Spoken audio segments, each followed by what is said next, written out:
Welcome. We are back with environment, continuation of environment and sustainable development.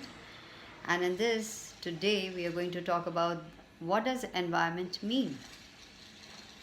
So in this, environment is the sum total of the surroundings, that is biotic, living, abiotic, that is non-living, and resources that are renewable, non-renewable, that affect human existence or the quality of human life or even wildlife. So that is environment. So just go through it. We will just go about it, and there's something. If you don't take care of the environment, there's going to be an environment crisis. So what is an crisis? What does it entail? There's a fear for the extinction of the species for for whom the environment according to their needs has come to an end or it has been destroyed. And secondly, of course, there will be resources, depletion of resources. And also there will be terms like we're going to study about carrying capacity. So if you talk about my carrying capacity, say for eating, drinking, or for carrying, it is limited. So also is the earth's, the environment's carrying capacity, which means how much can it bear? How many human beings? Are they overpopulated? Then problem. So there has to be a balance. It should be able to assimilate that. It should be able to sustain how much is the load on them. And so this is basically what we are going to do. Just go through this. And yes, very important is the Environment Protection Act of 1986. So once again, let me just deal with what I've just told you, that environment, what is environment? It's all conditions that is surroundings and resources that influence human life.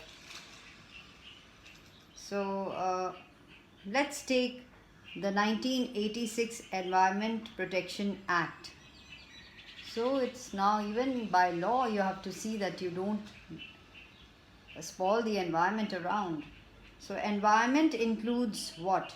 Water, air and land, and the interrelationship which exists among and between water, air, land and human beings and other creatures, plants, microorganisms and property.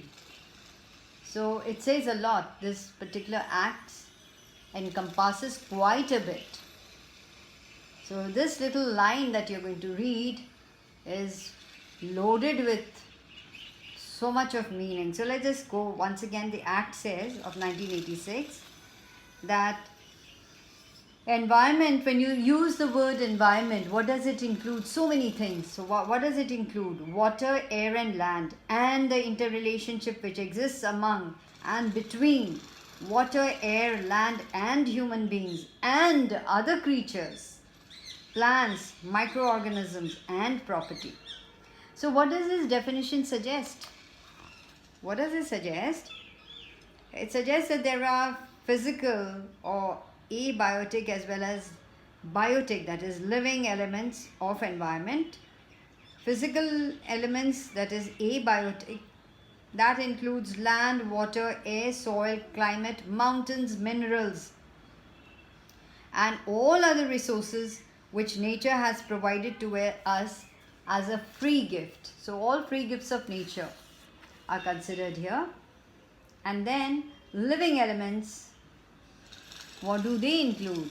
Every living being, all kinds of living creatures like plants and animals which impact human life.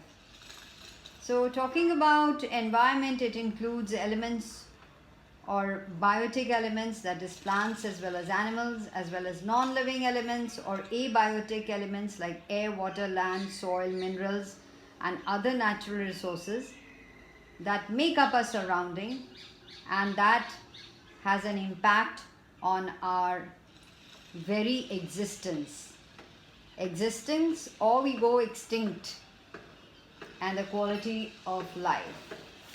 So based on that, we have to this is what is environment. If you see, Broadly, environment means this.